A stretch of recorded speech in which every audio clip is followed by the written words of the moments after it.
마가복음 1장 1절에서 15절까지 말씀입니다. 봉독해 드립니다. 하나님의 아들 예수 그리스도의 복음의 시작이라. 선지자 이사야의 글에 보라, 내가 내 사자를 내 앞에 보내노니 그가 네 길을 준비하리라. 광야에 외치는 자의 소리가 있어 이르되 너희는 주의 길을 준비하라. 그의 오실 길을 곧게 하라.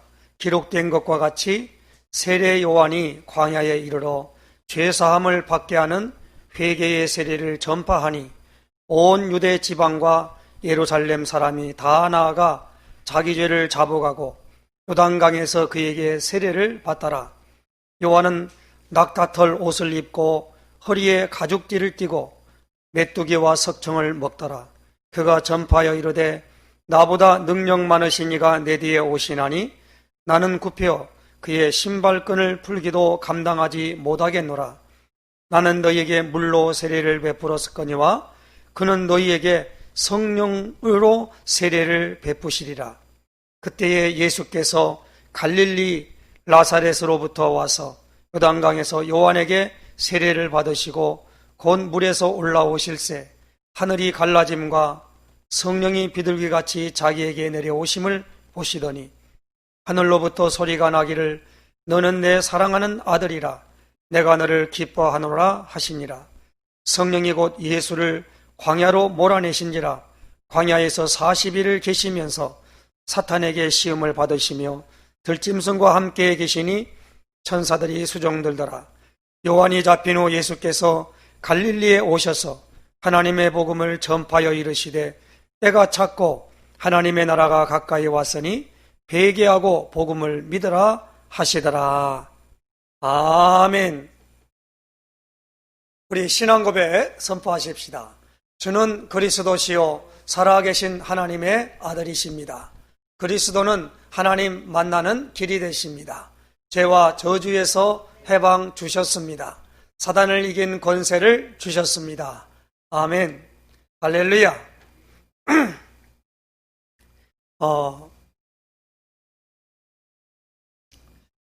사실 그리스도를 분명히 설명하고 전도하는 교회가 참된 교회입니다. 우리 힐링 로뎀 교회는 마태복음 16장 16절의 고백을 분명히 하는 교회입니다. 마태복음 16장 16절이 뭐죠? 주는 그리스도시요 살아계신 하나님의 아들이시니이다. 이 고백을 시몬 베드로가 대답하여 이르되 그랬어요. 그 말씀의 앞전에 사람들이 나를 어떻게 알고 있느냐라고 제자들에게 넌지시 예수님 물었을 때 많은 사람들이 예수님을 세례 요한 같다고 합니다. 엘리야 같다고 합니다. 에레미야 같다고 합니다. 선지자 중에 하나라고 알고 있습니다. 그때 예수님이 너희는 나를 어떻게 아느냐라고 물었습니다. 그때 베드로가 대답을 했거든요.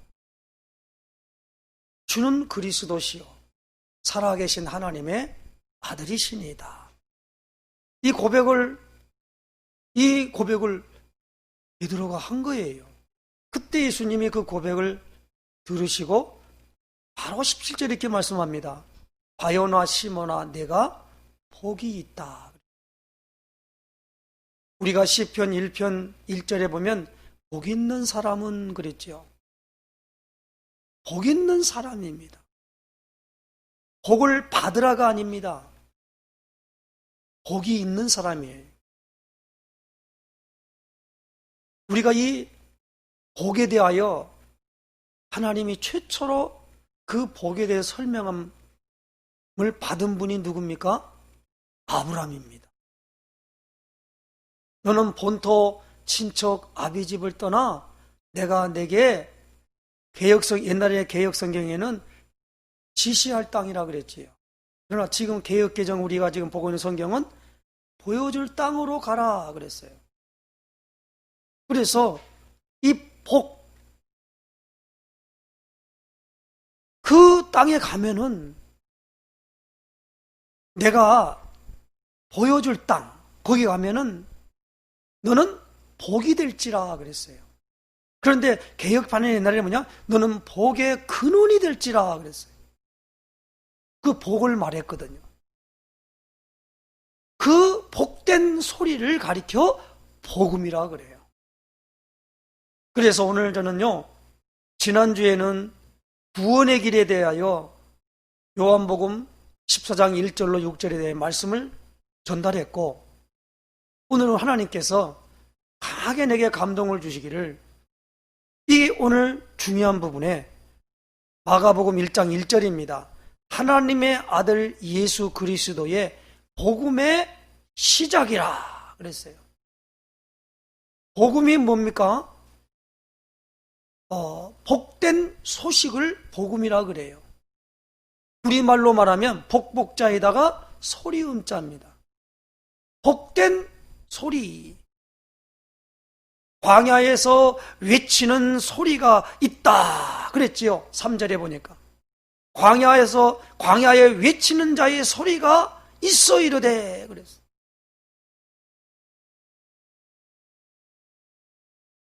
그 복음의 복된 소식이, 그런데 오늘 여기 15절의 말씀에 보니까 때가 찼고 하나님의 나라가 가까이 왔으니 회개하고 복음을 믿으라 그랬습니다.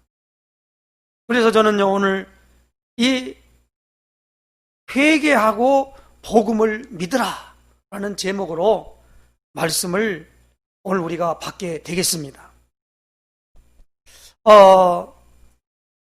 왜 이 복음을 듣고 복음을 믿어야 되느냐라는 겁니다.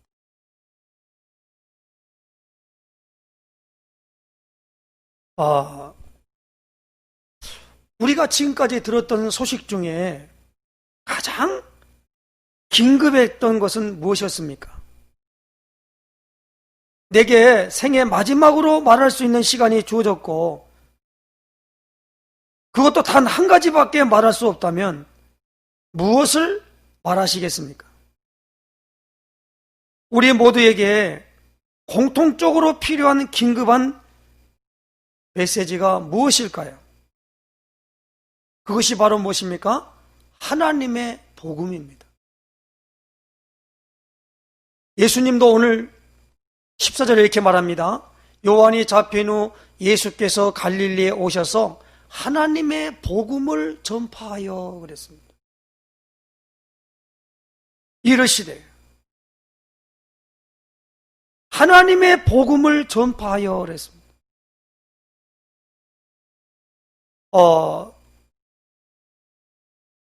예수님이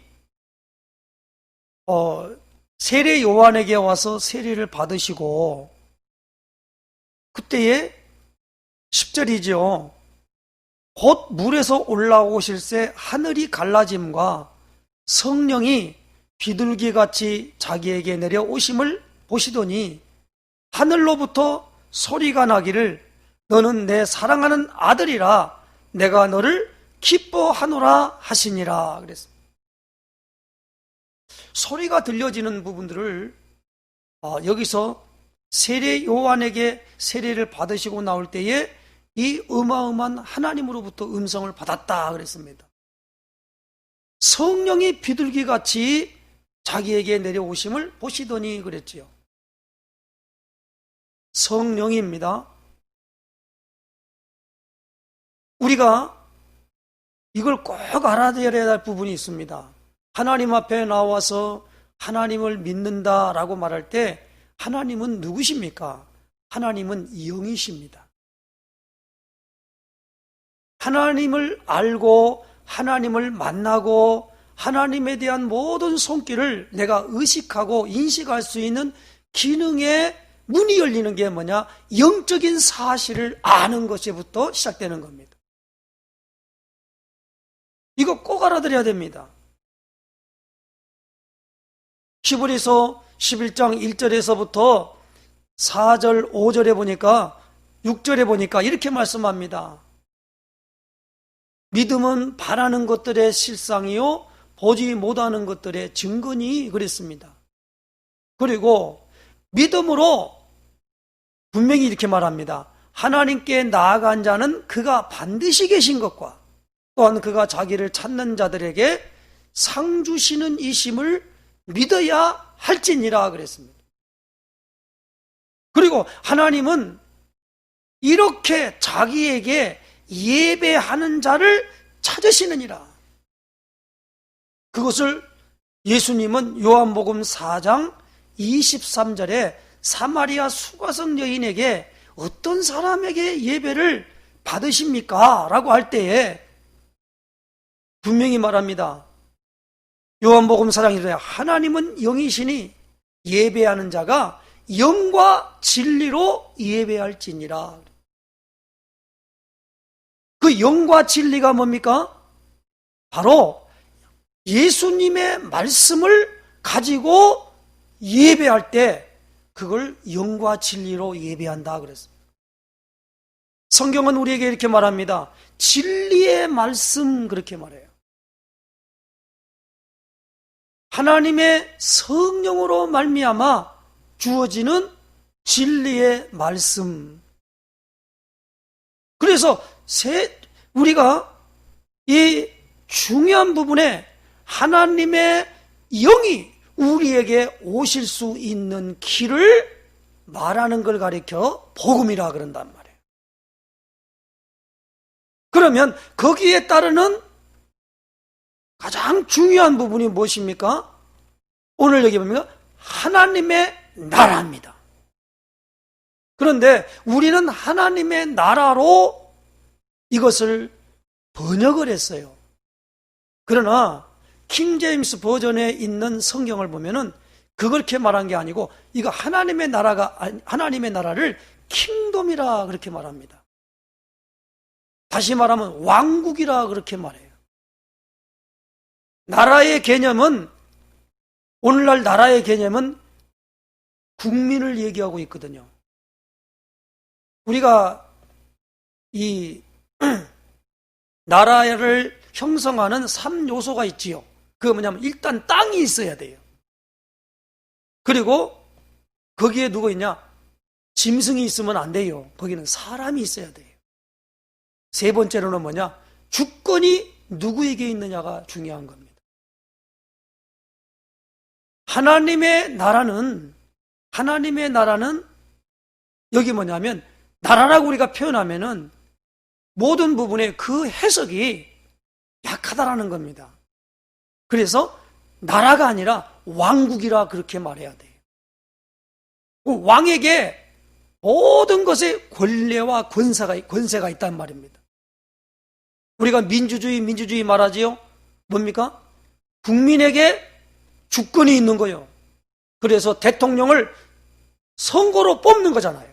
주권이. 지금 미국은 대통령 선거를 하고 난 다음에 상하 양원 국회의원 선거 같이 치르면서 지금 그 엄청난 홍역을 치르고 있지요.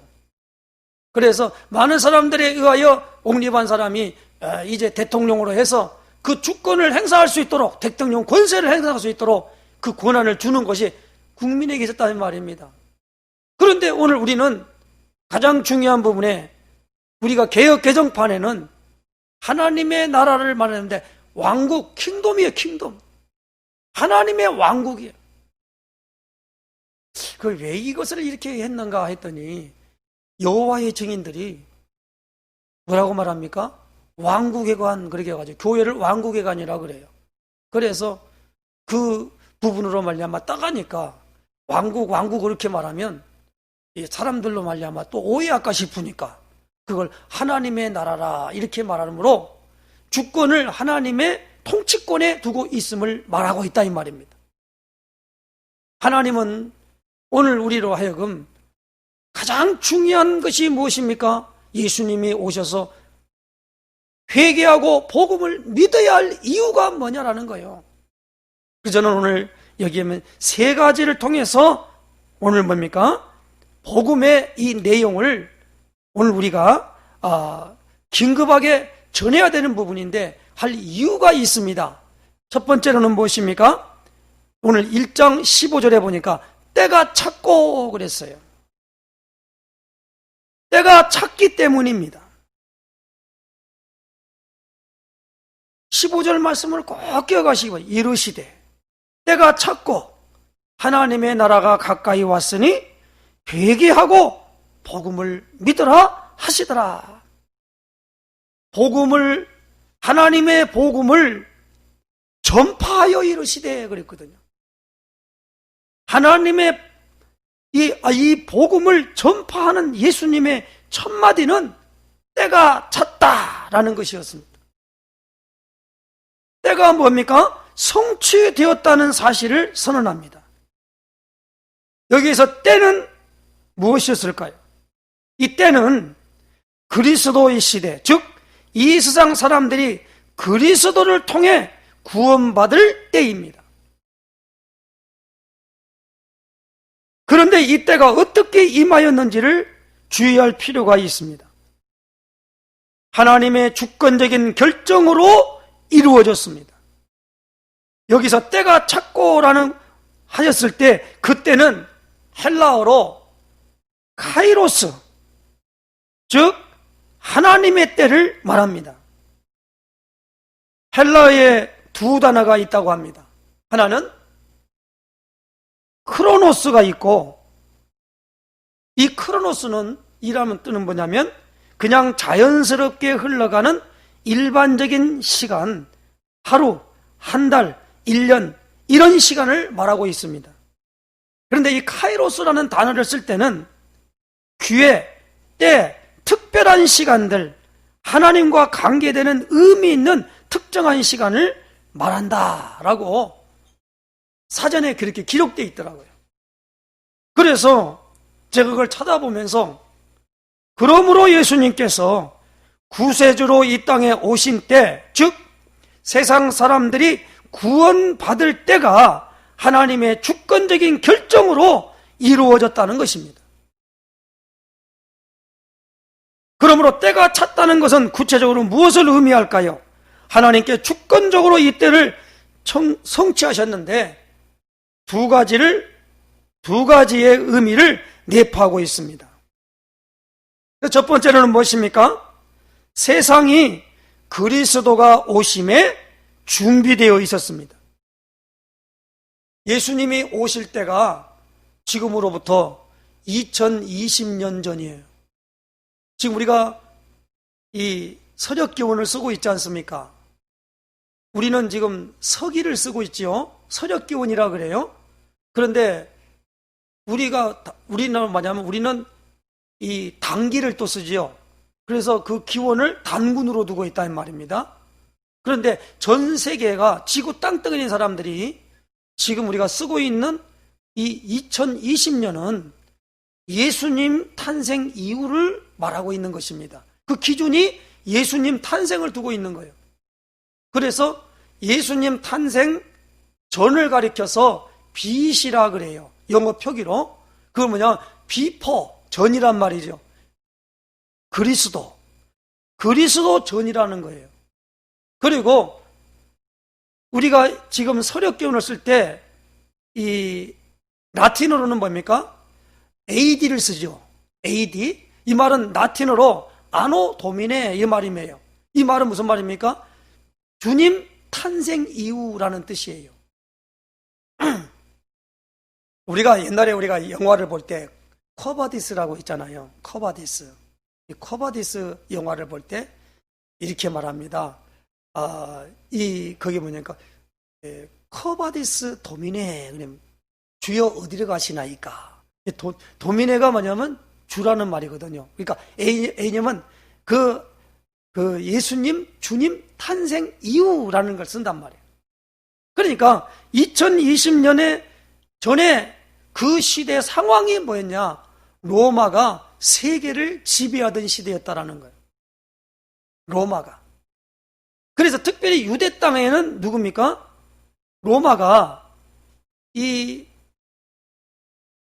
총독이라고 하는 이 로마의 이 로마에 있는 그 총독이 로마 사람입니다. 로마 사람이 와서 그 유대 나라에 분봉왕이 있어가지고, 헤롯이라 그러죠. 분봉왕을 세 개로 나눠가지고 통치하고 있고, 그 모든 것들의 재판권이나 모든 것들을 누가 오느냐? 총독이 관할을 하게 됐어요. 그래서 나중에 보면 예수님이 누구한테 갑니까? 빌라도 총독 앞에 가서 재판을 받지요. 그러니까 그렇게 되는 사회상을 갖고 있었다라는 것입니다. 그때에 뭐냐면 하나님은 로마를 통하여서 무엇입니까? 이 메시아 그리스도가 오실 그 환경을 만들었다라는 거예요.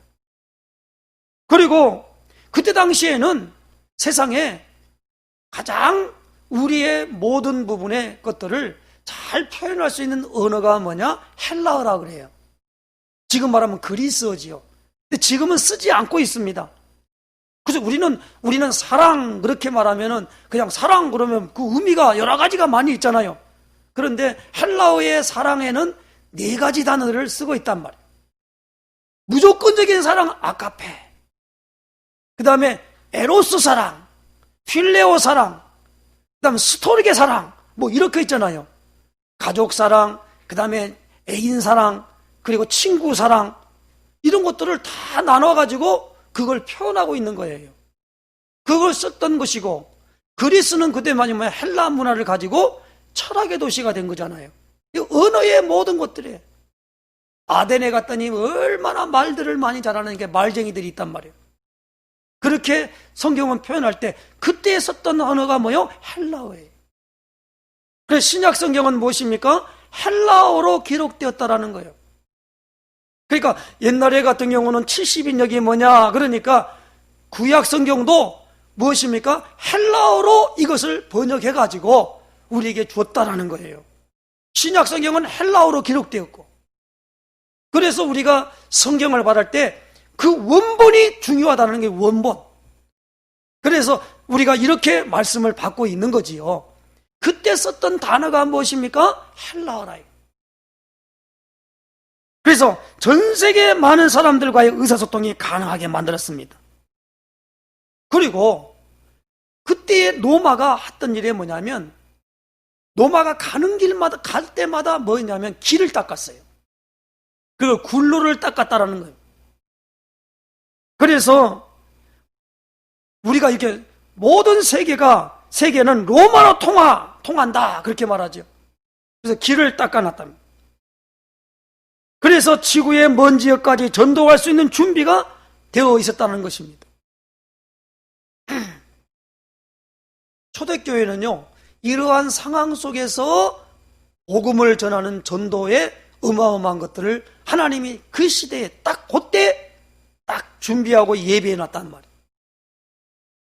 그리고 어떤 분들의 말에 의하면은요, 사람들을 죽이는 사형이 여러 가지가 있었지요.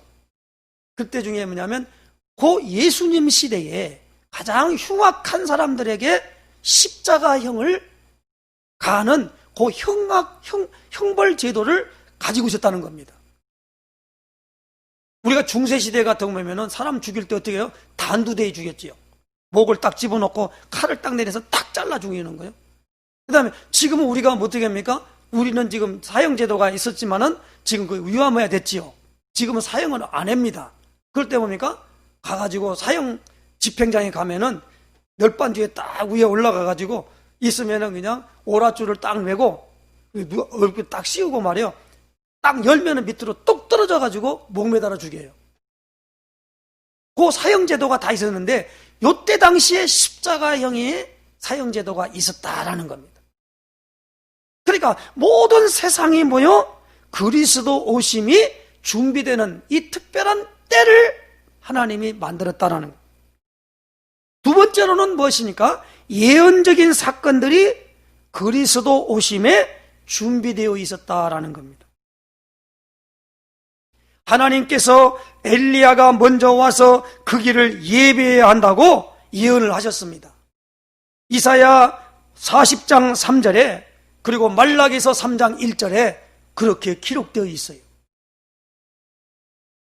엘리야는 오늘 여기 보니까 세례 요한이라는 사람으로 왔습니다. 마태복음 11장 10절에 보니까, 우리가 이렇게 보니까 아니까 성경을 좀 찾아보려고 성경 구절을 안 썼습니다. 제가 일부러 안 썼어요. 한번 찾아보시면 마태복음 11장 10절입니다. 바로 옆이니까 한번 찾아보십시다. 11장, 예수님이 직접 말씀했으니까요. 예수님이 9절 10절에 이렇게 말합니다. 그러면 너희가 어찌하여 나갔더냐? 선지자를 보기 위함이었더냐? 옳다. 내가 너에게 이르노니 선지자보다 더 나은 자니라. 기록된 바 보라, 내가 내 사자를 내 앞에 보내노니 그가 내 길을 내 앞에 준비하리라 하신 것이 이 사람에 대한 말씀이니라. 그게 누굽니까? 내가 진실로 너에게 이르노니 여자가 낳은 자 중에 세례 요한보다 큰 이가 일어남이 없도다 그랬습니다. 이 사람이 누구냐? 엘리야라는 거예요. 그러니까 세례 요한이 와가지고 똑같은 것으로 말미암아 뭐 했습니까? 광야에서 외치는데 6절 말씀에 요한은 낙타털 옷을 입고 허리에 가죽띠를 띠고 메뚜기와 석청을 먹었더라 그랬죠. 먹더라 그랬죠. 석청이 뭐지요? 꿀을 먹었다 이 말이에요. 그러니까 요 행태가 뭐냐? 엘리야가 이렇게 살았거든요. 엘리야가. 엘리야의 심정으로 와서 무엇입니까? 주의 길을 준비하고 앞서 보냄을 받은 선지자라는 거예요. 굉장히 중요한 말입니다. 그리고 이 요한은 이 예언을 성취하여 메시아를 위한 길을 예비하는 그의 사역이 완성되었다라는 겁니다. 그래서 복음을 선포하는 예수님의 첫 마디가 때가 찼다라는 것입니다. 때가 찼다. 오늘 이 때가 찼기 때문에 무엇입니까? 복음을 전해야 한다는 거예요. 그것도 긴급하게 전해야 한다는 겁니다. 그래서 예수님이 오셔서 무엇입니까? 전도하셨지요. 전도하는 것이 뭐냐? 세 가지를 하셨지요. 예수님이 오셔서 한 사역입니다. 첫 번째는 뭡니까? 저희 회당에서 가르치는 일을 했어요. 그리고 천국 복음을 전파하셨어요. 이걸 뭐냐면 우리가 전파를 브리칭이라 그러지요. 그래 가르치는 걸 티칭이라 그러지요. 그리고 뭡니까? 저희 모든 약한 것과 병든 것을 고치셨다. 힐링했다 이 말이에요. 그래서 예수님의 사역은 가르치고 전파하고 고치는 사역을 했다라는 것. 복음을 전달할 때도 반드시 요 세 기능이 따라가는 것입니다. 그런데 이 복음을 어떻게 해요? 긴급하게 전달해야 한다는 거예요. 긴급하게. 왜 그랬습니까? 두 번째로는 오늘 15절 말씀에 하나님의 나라가 가까이 왔기 때문이다 그랬어요. 하나님의 나라가 가까이 왔다라는 거예요. 이미 하나님의 나라가 도래했어요. 하나님의 나라가 도래했다는 말은 누가복음 17장 20절로 21절에 바리새인들이 물었어요. 그랬을 때 뭐냐면 하나님의 나라가 여기 있다 저기 있다 하는 것이 아니고 너희 안에 있느니라 그랬어요. 이걸 못 알아들었죠, 그 사람들도요. 이미 하나님의 나라가 도래한 나라가 있고 장차 장래에 도래할 하나님의 나라가 있다는 거예요. 여기에 오늘 우리가 마태복음 6장 10절 찾아보십시다. 마태복음 6장 10절.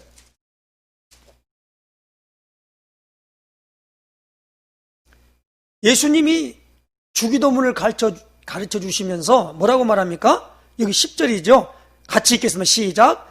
나라가 임하시오며 뜻이 하늘에서 이루어진 것 같이 땅에서도 이루어지이다. 나라가 임하시오며 라고 기도해라 그랬습니다. 예수님이 가르쳐준 기도예요. 장래에 갈 하나님의 나라가 있다라는 겁니다. 이미 도래한 하나님의 나라, 그리고 장래에 도래할 하나님의 나라라는 겁니다. 그러니까 하나님의 나라는 예수님의 가르침의 중심이었어요.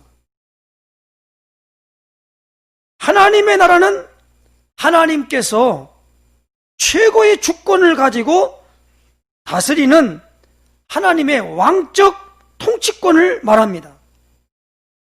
하나님 나라는 하나님의 통치와 그 통치가 미치는 영역과 그리고 그 통치를 받고 있는 하나님의 백성들이 존재하는 초시간적이고 초자연적인 나라입니다. 그러므로 우리의 본향인 천국은 두말할 것도 없이 하나님의 나라입니다. 왕국이란 말이에요. 하나님의 왕국이라는. 반면에 우리가 살고 있는 세상에서 하나님 나라를 말할 때는 주로 뭐요? 구원과에 관련하여 언급이 됩니다. 이 세상에서 하나님의 통치의 목표는 인간을 죄악의 세력으로부터 구원해내는 데에 있습니다. 예수님을 믿고 예수님을 주인으로 영접한 구원받은 사람에게는 이미 하나님의 나라가 그 사람의 안에 임한 것입니다. 그래서 우리가 이걸 잘 알아야 되죠. 요한일서 3장 8절에 죄를 짓는 자마다 마귀에게 속하나니 마귀는 처음부터 범죄함이니라. 하나님의 아들이 나타나신 것은 마귀의 일을 멸하려 하심이라. 그렇게 말했죠. 그래서 요한일서 3장 8절은 예수님의 왕권을 설명할 때 꼭 그 성경 구절을 우리가 제시를 합니다. 전도를 하려면은, 복음을 전하려면은 성경 구절만큼 중요한 게 없어요. 그 성경 구절을 설명하려고 온갖 예화를 드린 건 미안합니다만 틀린 겁니다. 성경 구절을 가지고 그 사람에게 가서 말할 때 그 하나님의 말씀이 오늘 우리에게 영혼을 찔러 쪼개기까지 해버리게 들어오는 겁니다. 그 하나님 말씀을 딱 전달하면은 의식이든 무의식이든 간에 우리 안에 있는 그 사탄의 세력들이 그걸 받지 않으려고 몸부림을 치는 거예요. 그래서 거부도 하고 막 어떤 사람이 욕도 하고 온갖 것으로 나타나게 되는 거거든요. 그렇기 때문에 여기서 예수님이 나타나신 것은 마귀의 일을 멸하려 하심이라. 그 마귀가 뭡니까? 예수님이 말씀하시기를 요한복음 16장에 보니까 이 세상 임금이라 그랬어요. 이 세상에 있는 이 임금이요, 그게 누구요? 마귀란 말이에요. 그 마귀의 뭘요? 권세를 꺾는다는 겁니다. 그래서 예수님이 바로 창세기 3장 15절의 주인공이라는 겁니다. 그 주인공이기 때문에 보세요. 여자의 후손은 뱀의 후손에 머리를 상하게 할 것이요 그랬어요. 머리를 상하게 한다는 말이 무슨 말입니까? 다시 머리가 권세거든요. 이 권세요. 그래서 우리가 권세는 뭐요? 말을 하잖아요. 우리가 대통령을 뽑을 때 대통령은 뭘 봅니까? 그 사람 우리가 똑같아요. 근데 뭐요? 그에게 뭐가 주어져요? 권세가 주어진다는 거예요. 아니, 가는데 똑같은 일이 있는데 어떤 사람이 가서 범법한 사람에게 가가지고 경찰관이 와서 잡는단 말이에요. 어떤 사람은 경찰관 비슷하게 모범운전사가 가는데 잡으니까 그냥 네가 뭔데? 그러면서 막 달라들더라고요. 근데 경찰이 딱 잡으면 그 앞에 가서 만약에 그것을 거부하잖아요. 그럼 뭐예요? 공권력에 도전하는 거예요. 현장 체포를 할 수 있어요.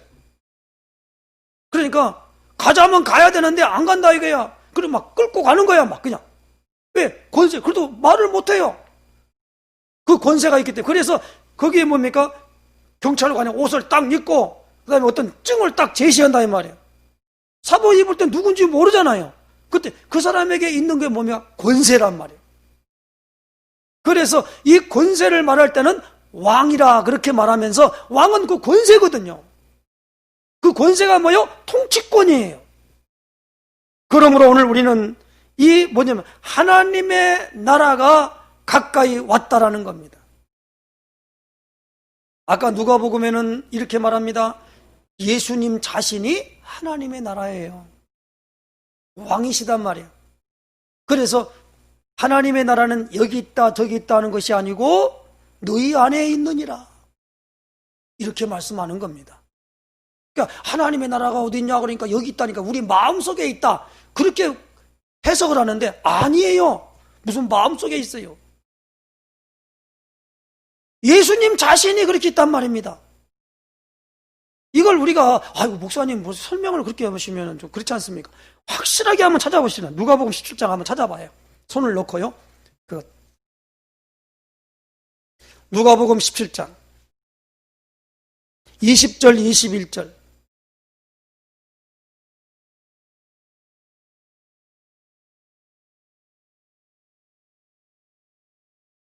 누가복음 17장 20절 21절 같이 읽겠습니다. 바리새인들이 하나님의 나라가 어느 때에 임하나이까 묻거늘 예수께서 대답하여 이르시되 하나님의 나라는 볼 수 있게 임하는 것이 아니요 또 여기 있다 저기 있다고도 못하리니 하나님의 나라는 너희 안에 있느니라.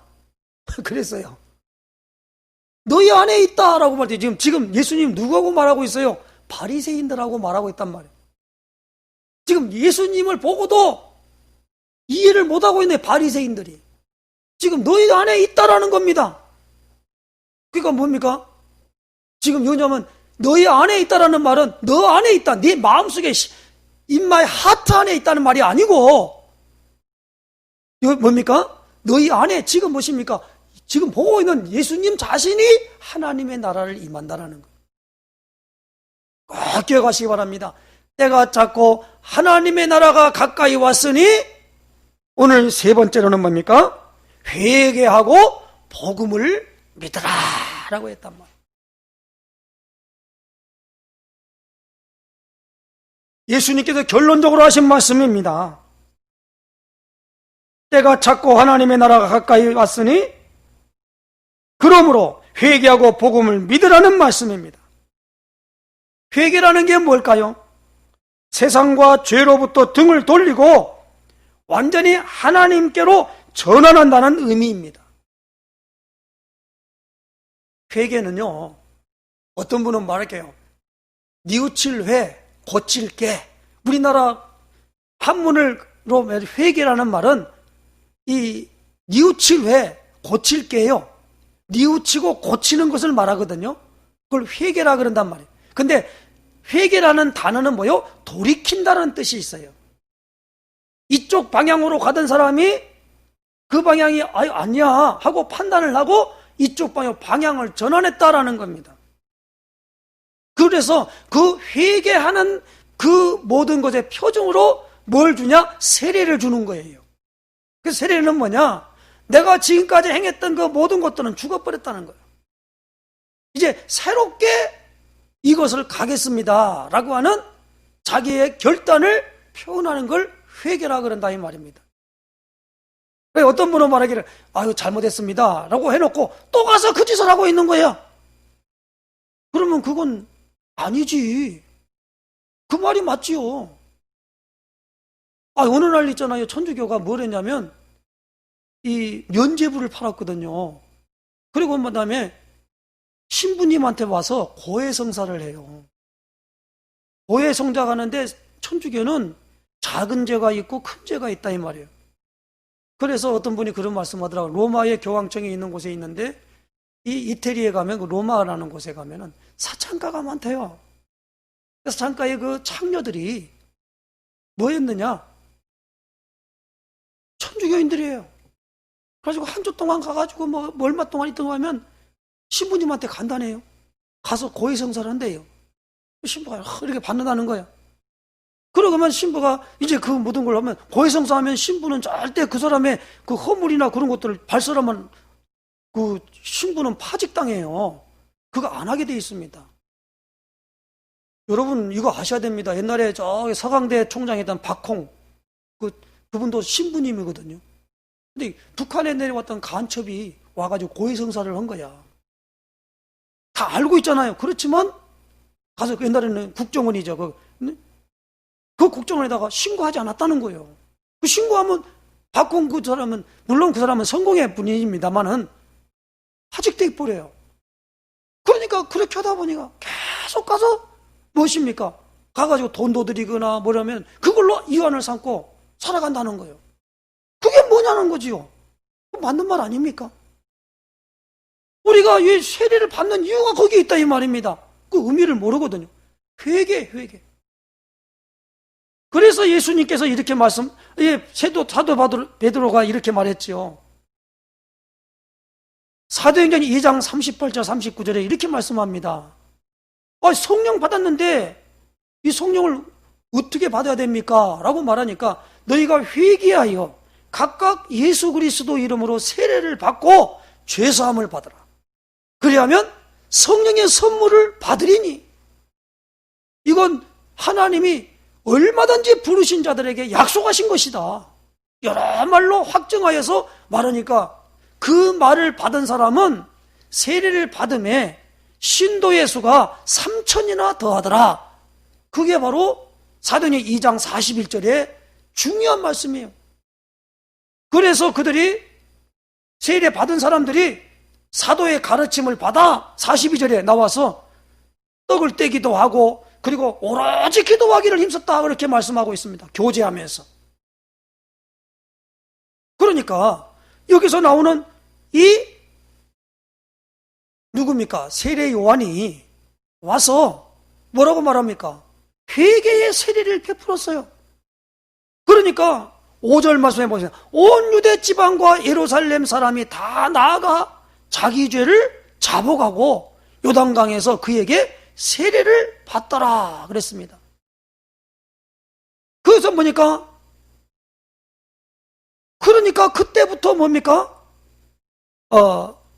이 세례 요한이 이렇게 말합니다. 나는 너희에게 물로 세례를 베풀었거니와 8절이지요. 그는 너희에게 성령으로 세례를 베푸시리라 그렇게 말합니다.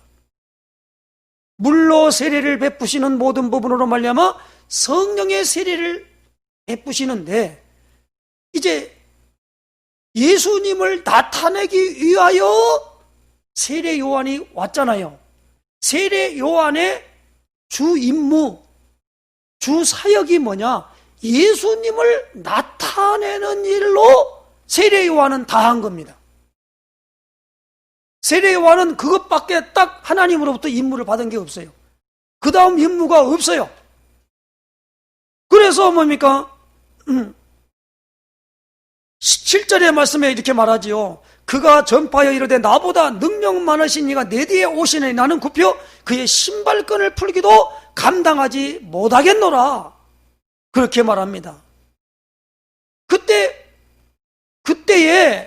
그래서 때가 지금 계속 나옵니다. 그때에 예수께서 갈릴리 나사렛으로부터 와서 요단강에서 요한에게 세례를 받으셨다라는 겁니다. 다른 복음서에는요, 세례를 받을 때 세례 요한이 분명히 말합니다. 내가 어떻게 당신에게 세례를 베풉니까? 그렇게 말한 거예요. 그러니까 예수님이 뭐라냐? 공의를 이루어야 된다. 하나님의 말씀을 이루어야 된다는 거예요. 누구든지 이 세례를 받아야 된다. 그런데 세례 요한이 죽어버렸잖아요. 그러니까 이제는 뭐냐? 예수님의 이름으로 세례를 주라라는 거예요. 그래서 세례 요한의 세례와 예수님의 이름으로 주는 세례 있잖아요. 그래서 세례 요한은 나타내기 위해 줬고, 이제는 나타나니까 세례 요한은 죽어버렸어요. 이제는 누굽니까? 예수님의 이름으로 세례를 준다라는 거예요. 그것이 무엇입니까? 죄사함을 받게 하는 세례라는 거예요. 그래서 교회에는 와서는 반드시 예수님의 이름으로 세례를 분명히 받고 그것을 고백하고 선포해야 돼요. 그래서 예수님이 우리에게 준 의식은 딱 두 가지입니다. 하나는 뭐요? 세례와 성찬이에요.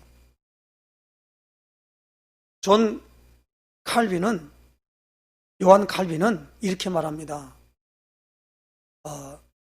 모일 때마다 성찬식을 해야 된다 라고 말씀을 했어요.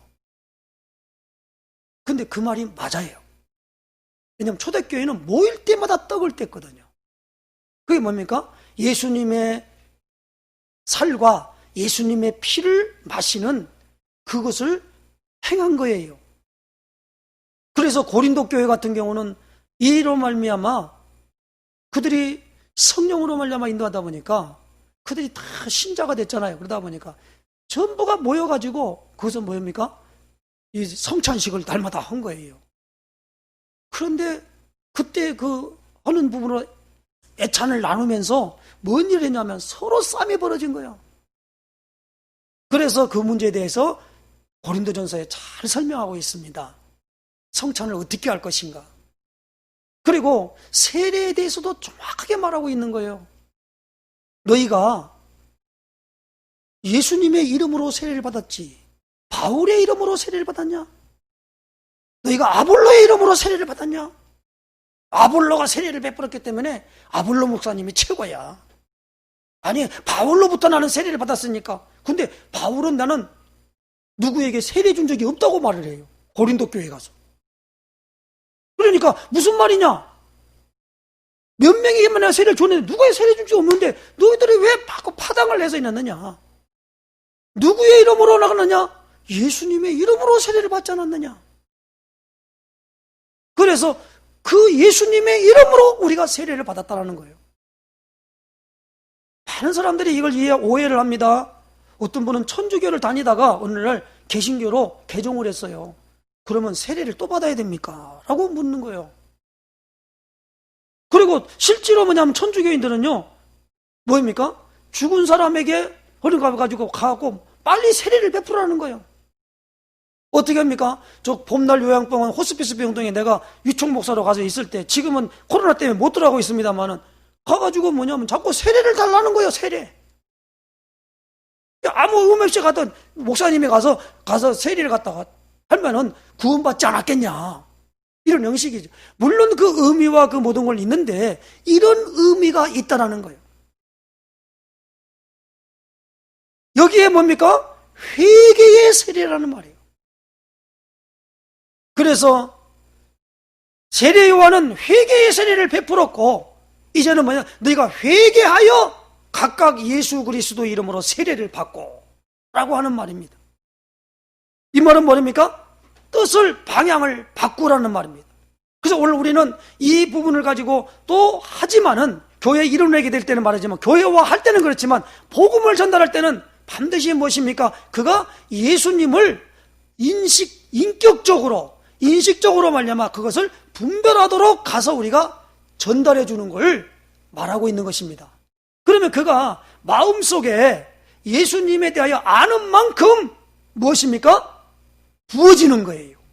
세례가 부어지는 걸로 되어지는 거라 이 말입니다. 그래서 그로 말미암아 무엇입니까? 우리가 확증하여 공중 앞에서 뭡니까? 교회의 일원으로 주는 세례를 베풀어 주는 겁니다. 그래서 우리 개혁교회, 장로교회 같은 경우는 교회를 일단 나오잖아요. 나오면 초신자로 딱 나온 사람이면 6개월 정도 지난 다음에 거기서 교회에서 학습을 줘요. 6개월이 지나면. 그리고 6개월 학습을 준 다음에 잘 따르고 하는 사람에게 뭐를 주느냐? 1년이 돼가지고 세례를 베풀어요. 꼭 기간이 그렇게 있다는 건 아니지만은 그런 의미로 교회에 질서를 잡아간다라는 거예요. 그게 세례를 안 받으면 구원 못 받았냐? 그 말이 아니라는 거지요. 그 의미를 잘 아시기를 바랍니다. 회개하고 뭐요?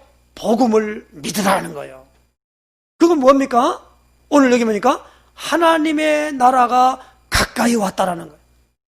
그 하나님의 나라를 갖다가 가까이 왔는데, 그 하나님의 나라에 들어가려면 복음 대신은 예수님을 믿으라는 겁니다. 어떻게 믿냐? 그럴 때는 우리가 잘 아는 그리스도로 믿어야겠죠. 예수님을 어떻게 믿어요? 그리스도로 믿는 거예요. 그래, 이걸 절대 붙이지 마요. 예수 그리스도 믿어라. 그렇게 하지 말고, 예수는 이름이에요. 그리스도는 이름이 아니에요. 직분이에요. 그래서 예수님을 그리스도로 믿으세요. 그렇게 말합니다. 그러면 결과가 뭡니까? 예수를 믿으면 내 안에 그리스도인의 증거가 나타날 겁니다. 그 증거가 뭐요? 선지자의 일, 제사장의 일, 왕의 일이 내게 나타난다라는 거예요. 이 세 가지의 일이 나타날 때에 그걸 가리켜 우리는 뭐요? 하나님의 나라, 왕국이 이루어지는데 그 왕국을 이룰 때에 하나님이 그 모든 걸 할 때 뭐갑니까? 성령이 오늘 우리 안에 임재하신다는 거예요. 이게 하나님의 나라입니다. 믿으시기를 주에는 부탁합니다. 그래서 예수님은 복음을 믿기 위하여 사도행전 1장 1절에 데오빌러요. 내가 먼저 쓴 것은 예수께서 모든 활동하는 내용들을 미리 써서 누가복음에 보냈다라는 겁니다. 그리고 3절에 뭡니까? 해 받으신 후에 부활하셔서 40일 동안 그 제자들에게 같이 있으면서 하나님 나라의 일을 말씀하셨어요. 그리고 그 말씀을 마친 다음에 4절 5절에 약속을 줬지요. 예루살렘을 떠나지 말고 내게서 들은 바 아버지의 약속하신 것을 뭡니까? 기다리라라는 겁니다. 요한은 물로 세례를 베풀었으나 너희는 몇 날이 못되어 성령으로 세례를 받으리라 하셨느니라. 그리고 8절에 뭐랍니까? 오직 성령이 너희에게 임하시면 너희가 권능을 받고 예루살렘과 온 유대와 사마리아와 땅끝까지 이르러 내 증인이 되리라 그랬어요. 되리랍니다. 되라가 아닙니다. 되리라. 여러분 마태복음 4장 19절에 이렇게 말합니다. 나를 따라오너라 내가 너희로 사람을 낚는 어부가 되게 하리라 그랬어요. 어부가, 사람을 낚는 어부가 되라 이 말이 아닙니다. 되게 하겠다라는 거예요. 결론은 뭐요? 따라가면 돼요. 증인은 뭐요? 성령이 임하면 된단 말이에요. 성령이 임하면 뭐입니까? 그리스도를 믿어야 된단 말이에요. 예수님이 그리스도십니다. 왜요? 죄의 문제를 해결하러 오셨습니다. 제사장 되십니다. 사단의 머리를 박살낼 왕이십니다. 그리고 뭐요?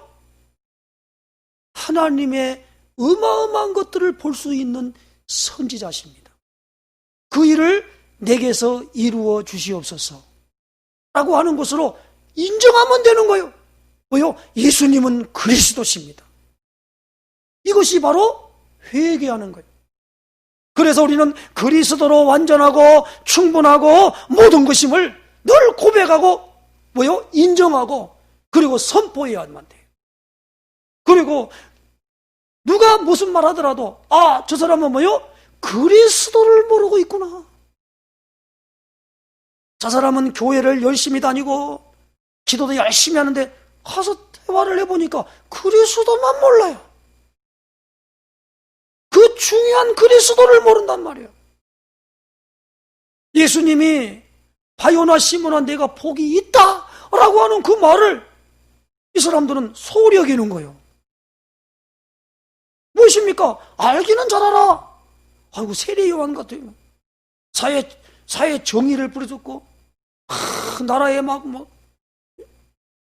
불법한 사람들에 갖다가 막 하면 막 회개하라 막 이러고 막 그런 세례 요한 같아요. 아니 가냐 가면 막 기도하는데 막 그냥 막 귀신이 쫓겨나가고 막 병자가 낫고 하는 엘리야의 능력이 있어요. 아니 막 병이 고침받았으니까 구원받았습니까? 안 그래요. 성경은 그렇게 안 돼 있습니다. 병 고침 받아도 구원 못 받은 사람이 있어요. 그것뿐만이 아닙니다. 막 나라에 대한 모든 것에 막 그냥 가서 박애 정신 가지고 막 남들을 갖다 막 가서 구제하고 봉사하고 예레미야. 그런데 판판이 모르는 게 뭐요? 사탄이 누군지도 모르고 죄로 말미암아 오는 저주, 재앙, 고통이 뭔지도 모르고 하나님 없이 세상에 막 눈 밝아가지고 다닌 사람들이 뭔지를 모른단 말이에요. 이 사람들 가가지고 특징이 무엇입니까? 예수 믿으면 돈 많이 벌고 모든 것에 출세하고 모든 게 잘 돼. 이렇게 알고 있는 사람들이란 말이에요. 절대로 그렇지 않습니다. 예수님이 어떤 분이 그런 말씀하시더라고요. 삼성물산 과장하라고 예수님이 십자가에 못 박혀 죽은 게 아니라는 거예요. 아시기를 주의는 부탁합니다. 복음이 값싼 것입니까? 여러분, 복음 값싼 게 예수 믿으면 구원 받아.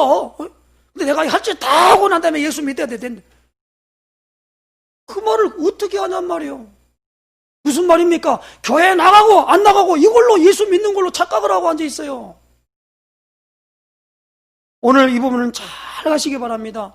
회개하고 뭐요? 복음을 믿으라는 거예요. 그렇게 되어질 때 오늘 우리에게 어마어마하게 뭡니까? 이 구원의 복음, 그리고 무엇입니까? 복음의 핵심인 예수님을 그리스도로, 구세주로 믿어야 한다는 겁니다.